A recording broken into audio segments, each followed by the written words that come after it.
Royal Palm Visitor Center of Everglades National Park, and I'm here for the 1:30 wet walk program where we walk in the swamps. They said to bring water shoes, wear long pants, and you'll be in waist deep water.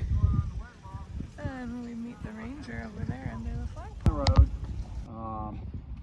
I want you to notice this landscape. A lot of people think it's a deep, dark swamp. I thought that was all of you. Oh, we have 7. Well, we have 5. We lost 2. It's really a mosaic of contrasting plant communities. Hardwood forest right there, right next to a slough. As we drive down the road, we're going to go through a pine forest. You're going to see open prairie dotted with tree islands. Everything from a clump of bushes to a multi-acre patch of forest. So the best way to describe the landscape is that it is a mosaic, a rich patchwork of contrasting plant communities. I want you to notice that because during the walk we're going to talk about how that happened. Safety message. So we're getting ready to start the walk, and we get these sticks and park on the side of the road here. Wait for the In the bigger trees, it's going to be downed wood. Somebody does fall once in a while. There are some holes to step in. We shouldn't be any more than thigh deep unless you step in one of the holes, and you have to change your underwear when you're done. But it's not any big deal. It even happens to me. When we're in the prairie, it's a good idea to sort of spread out a little bit, reduces impact. Once we get in the trees, it doesn't matter. You'll see some old trails here. Walking is easier if you don't stay in the trails. The trails got mud in them, you'll sink a little bit.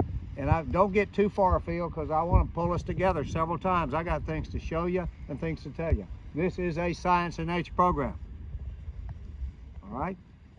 The water is going to be...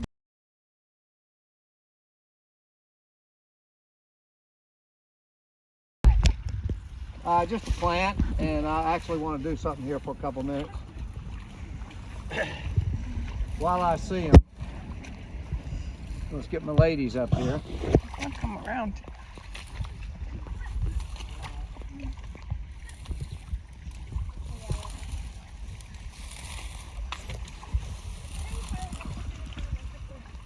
Actually, water doesn't feel as cold as I thought it would. Yeah. No. But it's in the 50s. The water is? Yeah. You see this little plant? It's called lemon bacopa. No big deal. No environmental message. It's just cool. Crush the leaves and smell it. Pass it around. It's not one of our tropical species. This is temperate. You'll see it on the coastal plain all the way up into the Carolinas. And they ain't much of it. That is the bedrock. It's the periphyton that incorporates calcium carbonate, the stuff of seashells, into itself, and as it dies, it leaves that marl. This is an unusual marl prairie in that it is dotted with these dwarf cypress trees. Now that's not a different species of cypress. It's the same trees that are over there that we're going to be in a little while. Why do you think that? Why don't they get? Huh? Yeah, it is the environment. There's not much soil here, and the soil that's here doesn't have much organic stuff in it.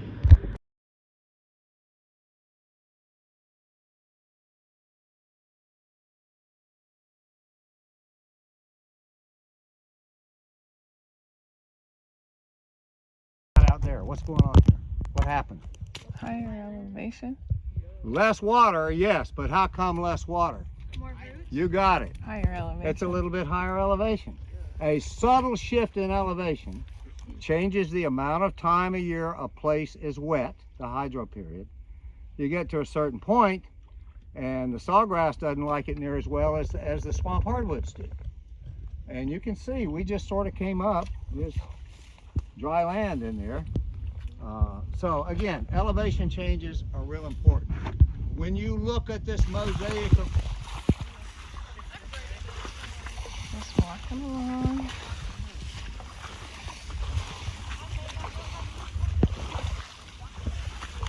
We're going to this dome. I guess there are holes that you can step in and fall through to your waist.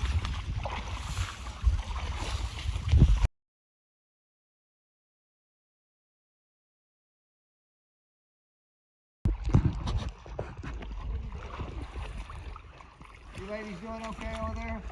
My Gainesville friends?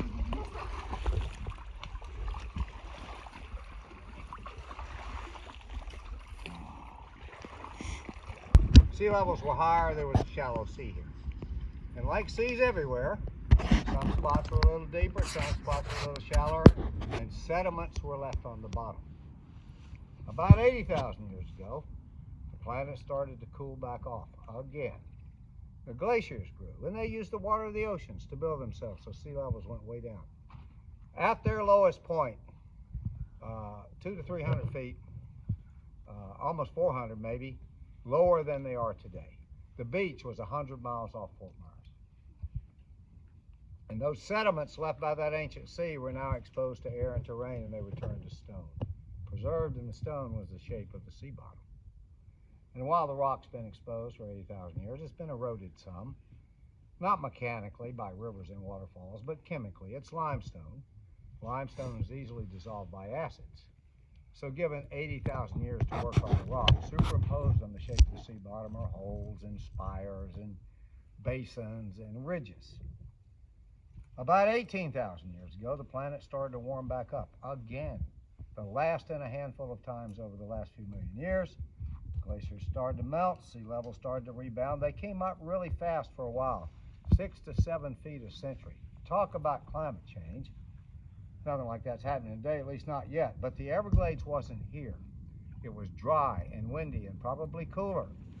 But the rock of the Everglades, the ground floor, the bone was in place. We look at the coming of the Everglades as a drama. The first actor just walked out on the stage. It wasn't until about 5,000 years ago, which is not very long when we talk geology, that the modern climate arrived, putting seasonal water across this landscape of subtle topography. Now, the deeper spots in that ancient sea are now our low spots, and they stay wet all year, most years. And Hinga Trail over Taylor Slough.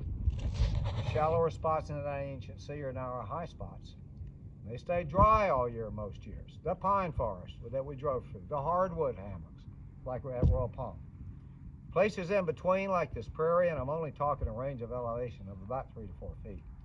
Wet in the summer, dry in the winter for varying periods, depending on the elevation. And that much difference in elevation can make the difference between being wet 10 months a year and 4 months a year.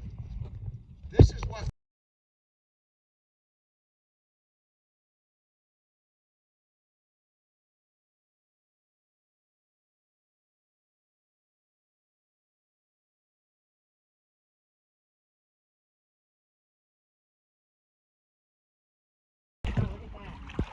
We're heading into a cypress dome, and the cypress trees got bigger, so water's a little deeper. And there's these air plants that are attached to them. They only bloom once. There's some of their blossoms. Very cool in here. It's getting up to my knees.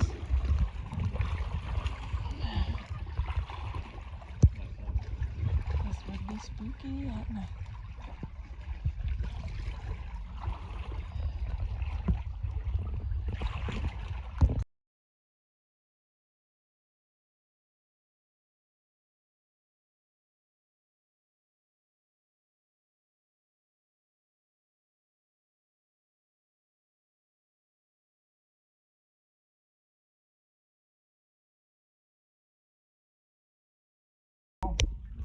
it's so brightly colored you almost have to put on sunglasses to look at it. Also with it is this little guy.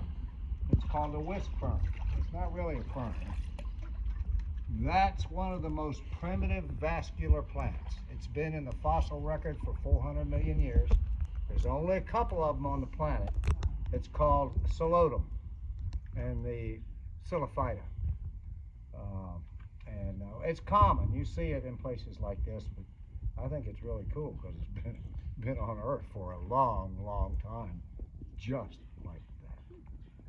So it predates ferns. It certainly predates flowering plants by a good bit. But anyhow, cowhorn orchid. Is it always with orchids? No, it can grow in All by itself? often. It can be somewhat semi-parasitic, You see it around palm roots coming up. Okay. We have another species of air plant here. That's called the reflexed air plant. And this one is a different species. That's called the giant. And you'll always see it singly. These air plants reproduce two ways. They have windblown seeds that'll stick on this rough bark. And the plant blooms one time, and when it dies, pups form around the base. So you often see them in clumps. That one is seeds only, no pups. So we've seen 4 species of air plants, and if we see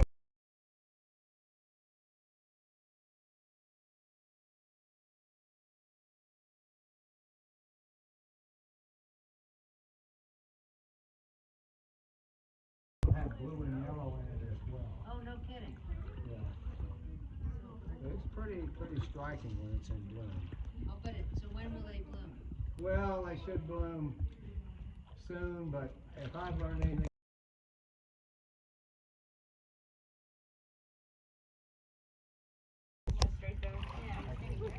It's starting to fall in up to our shirts. It's getting deeper. Spoonbill and all that. Got a mosquito. That was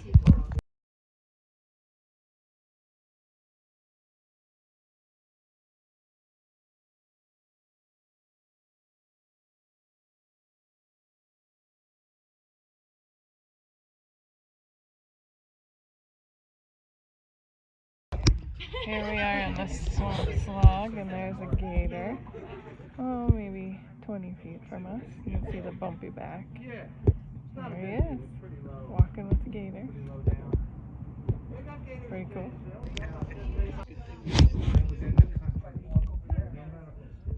Well, he was kind of losing it.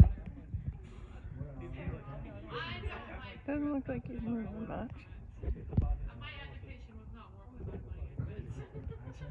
I feel like getting deeper in here too. I'm up to mid-thigh. Good eyes. I was like, yeah, it's good to have good eyes near a gator hole. Wow. Got to see a gator in our Cypress swamp. 30% of the time? 20%? Yeah, about like that. But it's in the area. They don't go far. And you know, I'm such a science and nature nut. That's pretty much what I do out here. But there's something else. And I get so lost in science and nature that for years I never even thought of it. And I had a lady on this program one time said, you know, Leon, coming out here reminds me of walking in the woods when I was a kid with my grandfather. And I thought, well, she's having memories of her grandfather. She's having an emotional reaction to just being here. Nothing to do with science and nature.